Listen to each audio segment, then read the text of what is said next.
Hello friends, welcome to my channel. Friends, AP IIIT 2024కి సంబంధించి మనకి ఏ క్యాస్ట్కి ఎన్ని సీట్స్ ఉన్నాయి, అలాగే అమ్మాయిలకి ఎన్ని సీట్స్, అలాగే స్పెషల్ కేటగిరీ వాళ్ళకి ఎన్ని, అలాగే నాన్ లోకల్లో ఎన్ని సీట్స్ ఉన్నాయి, ఇలాంటి డీటెయిల్స్ అన్నీ కూడా ఈ వీడియోలో తెలుసుకుందాం. వీడియోని అయితే ఎక్కడ స్కిప్ చేయకుండా వినండి. అలాంటప్పుడే మీకు అన్నీ క్లియర్గా అర్థమవుతాయి. నెక్స్ట్, మన ఛానల్ కొత్తగా చూస్తున్న వారు సబ్స్క్రైబ్ చేసుకొని పక్కనే ఉన్న బెల్ ఐకాన్ని ఆల్ అనే ఆప్షన్లో అయితే పెట్టుకోండి. నెక్స్ట్, నేను ఇచ్చే ఇన్ఫర్మేషన్ నచ్చింది అనుకుంటే వీడియోని అంతా చూశాక వీడియోని ఒక లైక్ అయితే చేసి మీ ఫ్రెండ్స్కి కూడా షేర్ చేయండి. మరి ఇప్పుడు టాపిక్లోకి అయితే వెళ్ళిపోదాం. ఫ్రెండ్స్, మరి మనకి ఇప్పుడు లోకల్ అండ్ నాన్ లోకల్ వాళ్ళకి ఎన్ని సీట్స్ వస్తాయంటే, మనకి లోకల్ కేటగిరీ కింద 85% సీట్స్ అనేవి వస్తాయి లోకల్ క్యాండిడేట్స్కి, అంటే ఆంధ్రప్రదేశ్లో చదివిన వాళ్ళకి. అలాగే రిమైనింగ్ 15% సీట్స్ అనేవి మనకి నాన్ లోకల్ వాళ్ళకి వస్తాయి. సో ఈ నాన్ లోకల్లో అంటే మనకి ఆంధ్ర అండ్ తెలంగాణ స్టేట్స్కి సంబంధించిన ఇద్దరికి కూడా మళ్ళీ ఇవి చెందుతాయి. అంటే ఎవరు మెరిట్లో ఉంటే వాళ్ళు నాన్ లోకల్ కేటగిరీ కింద కూడా ఏపీ వాళ్ళు కూడా ఈ 15% సీట్లలో మీరు సీట్ అనేది సంపాదించుకోవచ్చు. తెలంగాణ వాళ్ళకన్నా హైయెస్ట్ మార్క్స్ ఉంటే మీకే వస్తుంది, లేదంటే మీకన్నా తెలంగాణ వాళ్ళు నాన్ లోకల్ కేటగిరీ కింద వాళ్ళకి హైయెస్ట్ మార్క్స్ ఉంటే వాళ్ళైనా ఈ 15% సీట్స్ అనేవి ఎలిజిబుల్ అవుతారు. అలాగే ఇప్పుడు మనకి లోకల్ కేటగిరీ కింద మనకి ఎవరికి ఎన్ని సీట్స్ వస్తాయి అనేది ఇప్పుడు చూద్దాం. క్యాస్ట్ వైజ్గా ఎస్సీ క్యాస్ట్కి 15% అనేది సీట్స్ రిజర్వేషన్ అయి ఉంటుంది. అలాగే ఎస్టీకి 6%, బీసీఏకి 7%, బీసీబీకి 10%, బీసీసీకి 1%, బీసీడీకి 7%, బీసీఈకి 4%, ఫిజికల్ హ్యాండిక్యాప్డ్ పీహెచ్ కేటగిరీకి 5%. సో మనకి ఇంతకుముందు 3% ఉండేది. లాస్ట్ ఇయర్ నుంచి ఫిజికల్ హ్యాండిక్యాప్డ్ వాళ్ళకి 5% సీట్స్ అనేవి రిజర్వ్ చేశారు. Next, children of armed personal అంటే క్యాప్ కేటగిరీకి 2%, అలాగే ఎన్సీసీకి 1%, స్పోర్ట్స్కి 0.5%, భారత్ స్కౌట్స్ అండ్ గైడ్స్కి 0.5%.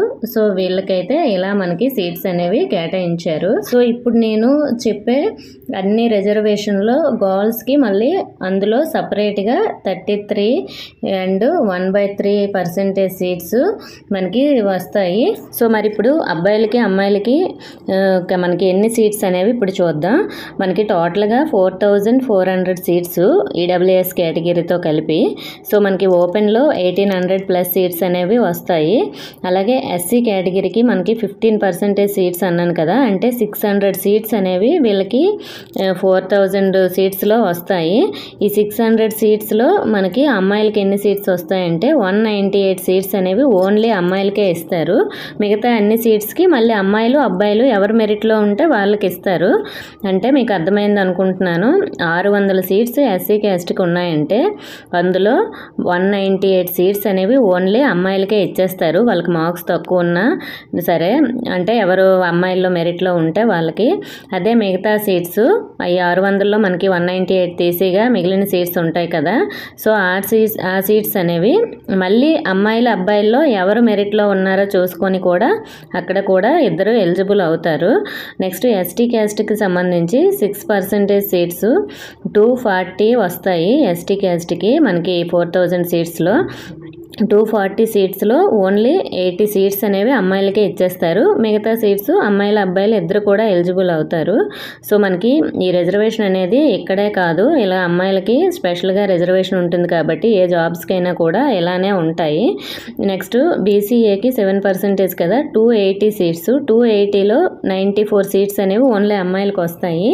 నెక్స్ట్, బీసీబీకి 10% కదా, 400 సీట్స్. 400లో 134 సీట్స్ అనేవి అమ్మాయిలకే ఎలిజిబుల్ అవుతారు.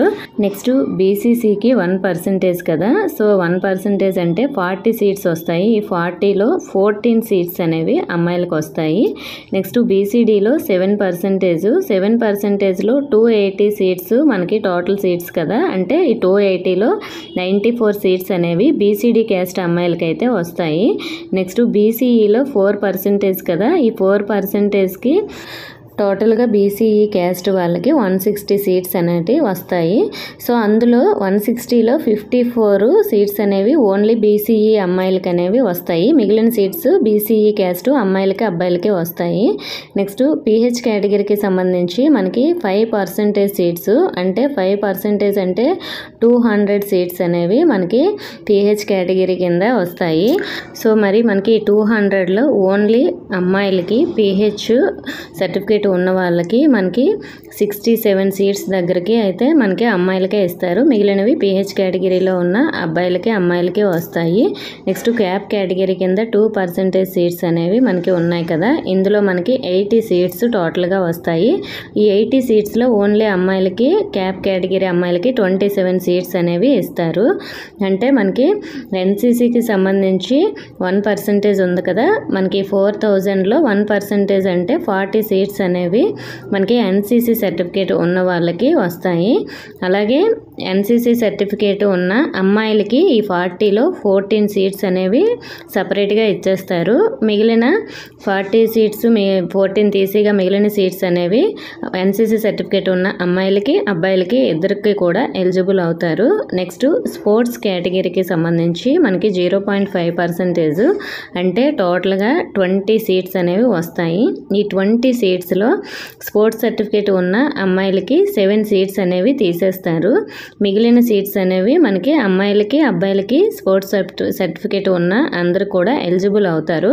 సో అబ్బాయిల మెరిట్లో ఉంటే అబ్బాయిలకి ఇస్తారు, అమ్మాయిల మెరిట్లో ఉంటే అమ్మాయిలకి ఇస్తారు. నెక్స్ట్ ఈడబ్ల్యూఎస్ కేటగిరీకి సంబంధించి 10% కదా, మనకి 10% అంటే 400 సీట్స్ అనేవి మనకి ఈడబ్ల్యూఎస్ కేటగిరీ అమ్మాయిలు అబ్బాయిలు ఎలిజిబుల్ కదా. ఇందులో మనకి ఈడబ్ల్యూఎస్ కేటగిరీకి సంబంధించి సర్టిఫికేట్ ఉన్న అమ్మాయిలకి 134 సీట్స్ అనేవి ఓన్లీ అమ్మాయిలకి ఇచ్చేస్తారు. మిగిలినవి అమ్మాయిలు అబ్బాయిలు ఎలిజిబుల్ అవుతారు. ఈడబ్ల్యూఎస్ సర్టిఫికేట్ ఉన్న ఇద్దరు కూడా ఎవరు మెరిట్లో ఉంటే వాళ్ళు మిగిలిన సీట్స్కి ఎలిజిబుల్ అవుతారు. సో ఓసీ క్యాస్ట్ వాళ్ళు ఈడబ్ల్యూఎస్ సర్టిఫికేట్ అనేది చేయించుకోండి, మీ దగ్గర ఉంటే అది అప్లై చేయండి. సో ఇది అందరికీ ఇవ్వరు, దీనికి కొంత ఎలిజిబిలిటీ ఉండాలి, ఇన్కమ్ తక్కువగా ఉండాలి, ఇలాంటి రూల్స్ ఉంటాయి. ఇది మీ సచివాలయంలో చేస్తారు, సచివాలయంకి వెళ్ళి అడగండి ఓసీ క్యాస్ట్ వాళ్ళు. మిగిలిన క్యాస్ట్ వాళ్ళకి ఈడబ్ల్యూఎస్ సర్టిఫికేట్ ఇవ్వరు. మిగతా వాళ్ళకి ఎస్సీ ఎస్టీ బీసీ వాళ్ళకి ఇలా మనకి ఓన్లీ మీ క్యాస్ట్ సర్టిఫికేట్ ఇస్తారు. మీకు ఆల్రెడీ రిజర్వేషన్ ప్రకారం ఆ సీట్స్ ఎన్ని ఉన్నాయో చెప్పాను కదా, మీరు వాటికే ఎలిజిబుల్ అవుతారు. ఓసీ క్యాస్ట్ ఈడబ్ల్యూఎస్ ఉన్న వాళ్ళకి మాత్రమే ఈ 10% సీట్స్కి అయితే ఎలిజిబుల్ అవుతారు. సో మీకు ఎవరికి ఎన్ని సీట్స్ అనేవి అర్థమైందని అనుకుంటున్నాను. సో మనకి నాన్ లోకల్ కేటగిరీ కింద 15% సీట్స్ ఉన్నాయి, అవి తెలంగాణ స్టూడెంట్స్ అలాగే ఏపీ స్టూడెంట్స్ కూడా ఎలిజిబుల్ అవుతారు. సో వాటికి కూడా మీరు మెరిట్లో ఉంటే నాన్ లోకల్ కేటగిరీ కింద కూడా ఎలిజిబుల్ అవ్వచ్చు. మనకి ఏపీలో నాన్ లోకల్ కేటగిరీ కింద ఎవరు రావచ్చు అంటే కొందరికి స్టడీ సర్టిఫికేట్స్ లేకుండా వేరే దగ్గర చదివి అలాగే ఏపీలో కొన్ని ఇయర్స్ చదివిన వాళ్ళు ఉంటారు కదా, సో వాళ్ళు ఏపీలో కొన్ని ఇయర్స్ చదివినా కూడా ఇంకా కొన్ని ఇయర్స్ వేరే దగ్గర చదవడం వల్ల వాళ్ళు నాన్ లోకల్ అవుతారు. అటువంటి వారు ఈ 15% మెరిట్లో ఉంటే మీకు ఎలిజిబుల్ అనేది వస్తుంది. ఓకే ఫ్రెండ్స్, మీకు అర్థమైందని అనుకుంటున్నాను. ఇంకా మీ ట్రిపుల్ ఐటీకి సంబంధించి చాలా వీడియోస్ మన ఛానల్లో ఉన్నాయి, ప్లేలిస్ట్లో లింక్లో అయితే ఉంటాయి, చూడండి. ఇంకా ఏమైనా ఇంపార్టెంట్ డౌట్స్ ఉంటే కామెంట్ చేయండి, మీకు నెక్స్ట్ వీడియోలో అన్నీ క్లియర్ చేస్తాను. ఇన్ఫర్మేషన్ నచ్చింది అనుకుంటే వీడియోని తప్పకుండా లైక్ చేసి మీ ఫ్రెండ్స్కి కూడా షేర్ చేయండి. మన ఛానల్ సబ్స్క్రైబ్ చేసుకోండి. Thank you for watching.